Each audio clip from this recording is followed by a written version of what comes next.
Hello and welcome to Songs for the Struggling Artist, the blogcast. This is episode 175. That's a lot of episodes. Welcome. I'm Emily Rainbow Davis, and today's blog is inspired by a sort of series of Facebook posts that I witnessed. An actor that was in a show of mine, the very first show that I made with my theater company here in New York City, posted a sort of nostalgic post about that show because he was listening to the Hades Town soundtrack and thinking of our show, and it made me feel really weird. It was a super lovely post on his end. It had nothing to do with him or his post, but it got me thinking about things. And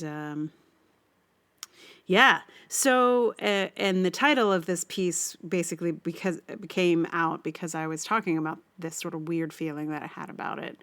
And Scott said, yeah, that's the perils of survival. So this blog is called The Weird Perils of Surviving in the Arts. It was a magical show. It's not that we didn't have difficulties. It's just that they were so minor in the face of the magic afoot. The cast was talented and smart and game. The design team was innovative and generous. The musicians were curious and supportive. The three of us who made it happen thought of ourselves as charmed ones, bringing forth good art magic. It was a charmed time, I think. And I don't think I'm wrong about how good it actually was. Anyway, that was 18 years ago. A baby who was born on the day we started rehearsals is probably preparing to go to college. Time has passed.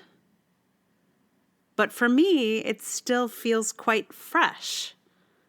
It is part of my artistic continuum, the first step on a long road, and therefore a still significant card in my deck. For most of the other people involved, it is a pleasant memory.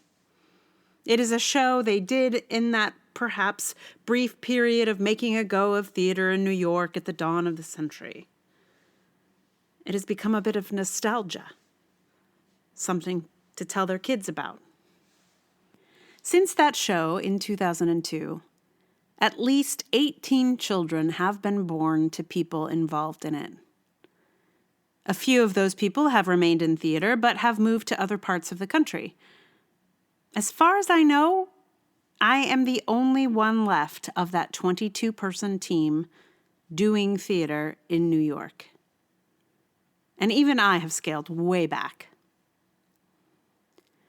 It's become clear what a young person's game theater can be. The large majority of that magical team were young artists. We were mostly in our late 20s, and we were all on fire. But without sustaining support, without sufficient opportunities to keep working, most people made the quite sensible choice to leave theater or New York or both. I did not make that sensible choice. And while I couldn't have done it any other way, I am running into some surprising new perils in sticking around this long. For example, enough time has now passed that shows that I think of as contemporary are, for others, part of their crazy, artistic, long-distant past. Shows that were and are the most important things I've ever done are now, to others, comparable to a fun party they went to a long time ago. It is a very weird feeling. I used to be surrounded by hordes of people who all seemed to believe that theater was the most important thing in the world, and over time, almost everyone has found other things that are the most important to them, while I remain. I have so many conversations wherein people express surprise that I'm still at it. There is often a tone that sounds a little like, "You're still playing with dolls?" It feels as if, to most people, Theater was a childish thing that they put away with all their other childhood toys, and almost no one can believe I still have mine. When I first started putting on shows, it was all fresh and new, and I felt I had so much to learn and discover. I was pulling on so many threads and bits of training. I figured out how to work with our masks from books, learned Rasa boxes from our movement director, and threw in some training and viewpoints I'd gotten a few years before. I didn't have a method per se, but I did know what I was after and tried anything and everything to get it. Now, I am much clearer about my methods and techniques. All the things I've learned over the years have sort of coalesced into my own practice. I have acres more confidence in my ability to get a group of people where I want them to go. But all that hard-won knowledge feels wasted, due to the fact that I rarely have the will and/or energy to raise the necessary funds to make a show happen. I have had my theatrical heart broken a lot, and it is hard to love again. I can say with a fair amount of confidence that I would make an objectively better piece of theater now than I could 18 years ago. I know what I'm doing now in a way that I did not then. But what I had then was a kind of unbridled enthusiasm and positivity, as well as some delusional optimism. Turns out that may be the more valuable commodity.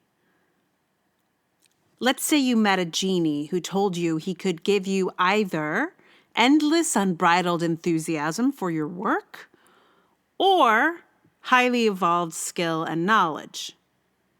But you could not have both. Which would you choose? In previous years, I'd have thought that skill and knowledge would be a better choice, but having seen how things work, well, part of my hard-won knowledge is the realization that unbridled enthusiasm tends to get people a lot further than skill. Take the genie's first offer. With your enthusiasm, you can fundraise and hire someone with knowledge and skill. In the not quite 2 decades since we put on that first magical show, I have made many things, taken many risks, and put on a lot of shows. The company lost actors to other professions, other callings, and other cities. 2 of our regulars were lost to fatal illness. Things happen in 18 years. Births, deaths, art, all of it. That first show 18 years ago was connected to the cycles of the world. It was about Persephone and how she came to live in 2 places, the underworld and the world above. Since we made it, there have been 7 Spider-Man movies and a couple of versions of a Spider-Man musical. Given the way the world retreads the same stories again and again, it has not come as a surprise to me that a show based on the same mythical source material has become a hit show on Broadway. I'm sure there were many wonderful Persephone shows somewhere before ours ever came into being. It's clear, if you live long enough, that you'll see these sorts of things happen often. It's probably never easy to watch the world embrace things that it ignored when you made them, but maybe you get used to it the longer you keep at it. There's a chapter in Elizabeth Gilbert's Big Magic where she talks about ideas sort of floating around in the atmosphere and then gifting themselves to the person that is ready to receive them and bring them forth into the world. I have found this concept comforting and motivating. It has helped me welcome the crazy ideas that occur to me and justify my work on them. I think, well, that idea chose me to come through. It must be a good one, and I have to honor it. The part I have yet to be able to reconcile is the bit that comes later, after I've made the thing and after I've fulfilled the promise to the best of my ability, and then the idea goes and flies off to someone else to go do it for a bigger audience. I don't think anyone could have warned me about some of the more unexpected perils of sticking out a life in the arts. No one could have prepared this particular road for me. The only things I could say to my younger self if I could time travel and give her advice are grab hold of that unbridled enthusiasm and ride it for all it's worth. Catch hold of the ideas flying by and ride those too. But everyone will tell you that sort of thing. And honestly, that's pretty much what I did. So, I don't know. Merde. I suppose my real hope is to speak to those like me who have been at it for a long while to just say, yep, of course it's unsustainable. Yep, it's weird in so many unexpected ways. Yep, I'm here too. We're here. And it's weird. So I haven't managed to bring myself to go see Hadestown. I'm sorry. I can't do it.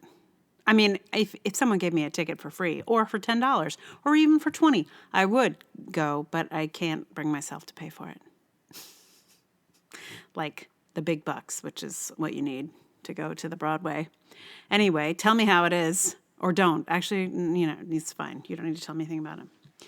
I know many people who loved it, and that's awesome for them. My show has so little to do with that production, from what I understand. I mean, my play was not a play and not a musical, although there was a song in it. And it is funny. I guess there wasn't just the song. There were a couple songs that we had musicians kind of throughout, and there were little bits and pieces of music here and there. But there was like one song. And I thought, I'll find that song and I will relearn it and I will put it here on the podcast.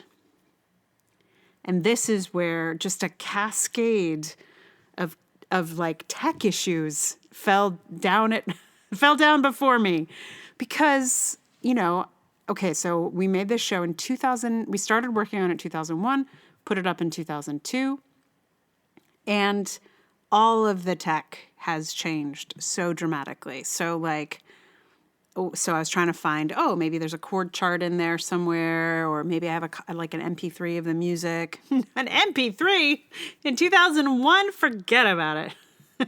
So, I know there were MP3s, but we wouldn't have been able to make one. I'm fairly certain. Anyway, I don't have one, and I don't have a chord chart. I don't have anything. So I was like, maybe I have it in an email, when the band was communicating with each other, because we had a whole band, and I was like, there were at least 4 of them involved, the 2 guys who wrote the song, and then at least the 2 musicians. There may have been 3 musicians. I don't exactly remember. But I can't get into my emails from 2002, even though I have them, I can see them. I'm sure somebody with a lot of tech skill could crack it, but it was just these things are not lost forever, but they're lost to me at the moment, which is funny. Because I kind of compulsively save everything, and as time goes by and tech changes, they become obsolete, which is so bizarre. Anyway, I thought, I'll just figure it out from the video. I think I have a video of the show, so I found the video of the show. And the sound is so bad that you cannot hear the song, at all. And, because, video quality, where are you going to get quality video in 2002? You're going to have to pay a lot for it, which we did not have the money for.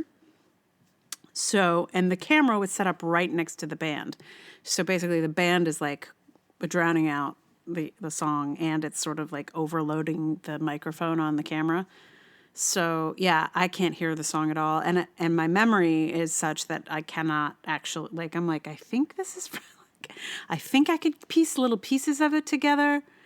But yeah, it's funny how gone it is.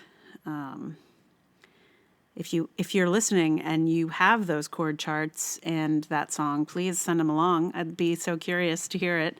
I wrote most of the lyrics of the song, but the actual music was put together by the actor who sang it and another musician. So anyway, I don't have it. You're not hearing it. I'm sorry. I really tried. It sent me down an incredible rabbit hole trying to find all this stuff. It was like hours of searching.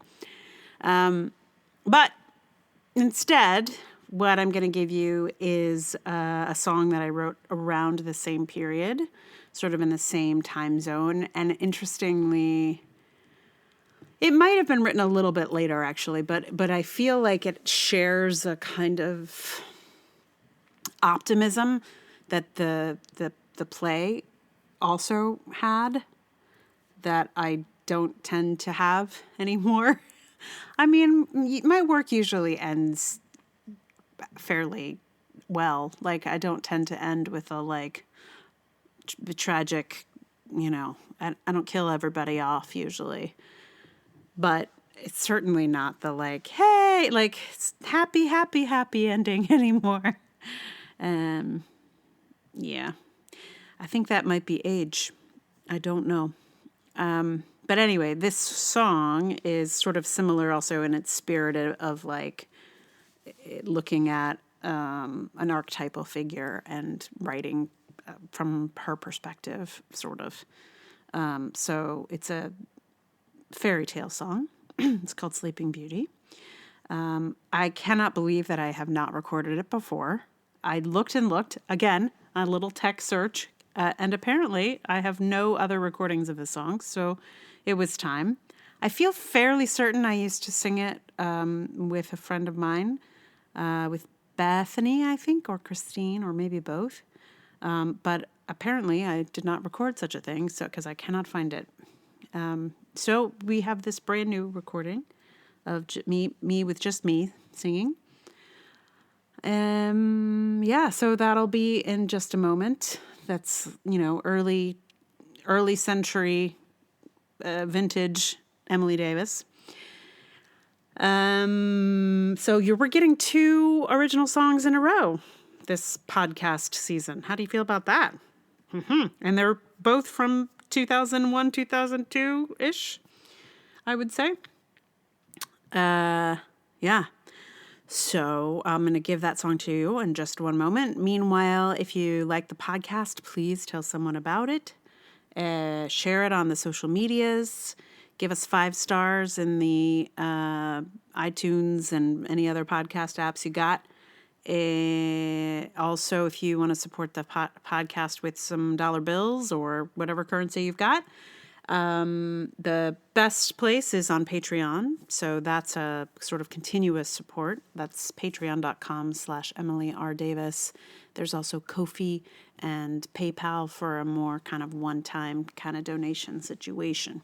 So all those links are in the show notes. And I thank you for listening. And for surviving in the arts with me. This is how we're doing it, y'all. We're just keeping going and shifting according to the winds of the craziness of the world. Anyway, so without further ado, here is Sleeping Beauty.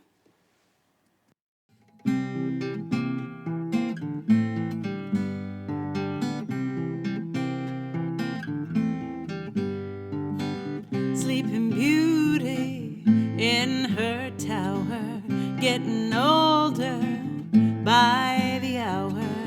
Check the time on the century clock. Oh, the years can go by like a rocket's tail.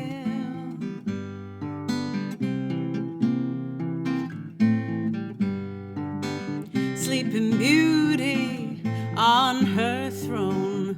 100 years she's been sleeping alone.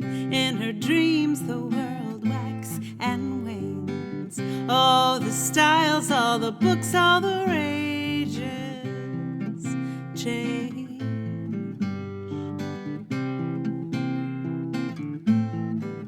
So won't you wake me up in 100 years when there's no more fighting and no more fear. We all live in peace, we all do what we love.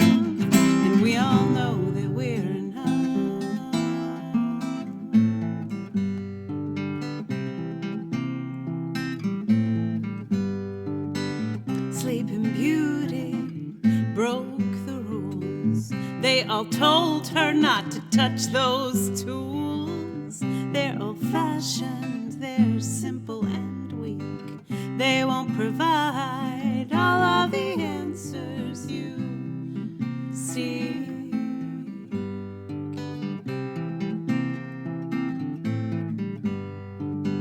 Sleeping Beauty, surrounded by thorns, couldn't say she hadn't been warned. Wall of nature kept her safe from all the foibles and mistakes of the human race. So won't you wake me up in 100 years when there's no more fighting and no more fear? We all live in peace, we all do what we love, and we all know that we're enough. What a way to wake up. Get a kiss without putting on makeup. What a way to wake up. Wake her on up with love. Go on and wake her on up with love. Come on and wake us all up with love.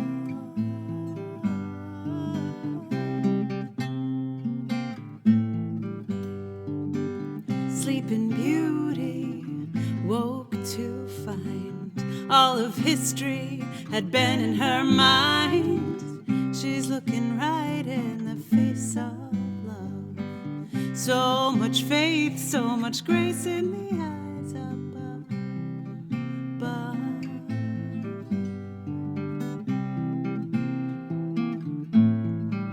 So won't you wake me up in 100 years when there's no more fighting and no more fear? We all live in peace, we all do what we love, and we all know